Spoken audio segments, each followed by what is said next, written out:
Seni gözleyen, seni men seyen, düşümde görenirdim seni kıysayan. Seni sevdim men duyan, gelirsin sen men bilyen, yine arzu bilen yoluma arayan.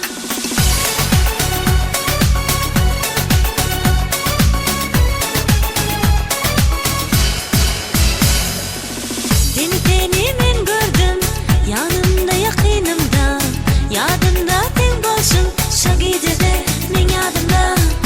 Seni ayt bilmirdin, taparın gözlerinde yar, menin aklım elimden alıpsın yar, men sana dar yar.